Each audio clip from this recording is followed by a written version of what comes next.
На првиот ден од пописот на населението во земјава вкупно опфатени биле 94.975 лица, 28.594 домаќинства и 37.544 станови.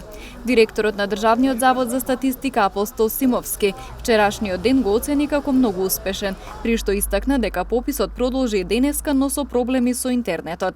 Имавме исклучително успешен ден. Многу повеќе дури од она што го очекувавме дека ќе како за прв ден на почеток на пописот. Мислам дека беше бројката некаде околу 92.000 попишени лица.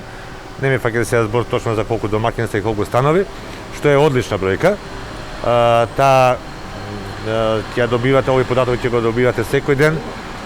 Наутро некаде кај 10 часот, 10:30 за претходниот ден, така да ќе бидете целосно информирани во тој дел.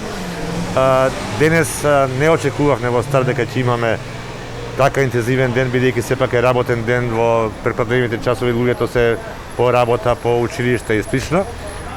Поголем интензитет очекуваме во попладневните часови, меѓутоа имавме и еден, веројатно се уште го имаме, проблем со интернет конекцијата, ама не е проблем со апликацијата, туку е проблем со целата интернет мрежа во државата.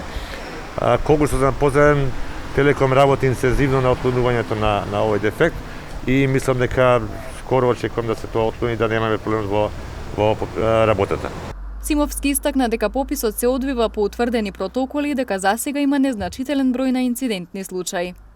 Многу малку инцидентни случаи, кои што се занималив број, меѓутоа и таму први што ќе направиме да поразговараме убаво со овие луѓе, да им објасниме што е целта на пописот и очекуваме дека нема да има никаков проблем. Не би сакале во моментот попишувача да го ставиме во таквата ситуација, таму ќе отидат нашите државни инструктори да им објаснат малку подобро и веруваме дека нема да има проблем. Недостатокот на околу 500 попишувачи во земјава пак ќе се надомести со вработени во администрацијата, кои во наредните денови ќе бидат обучени.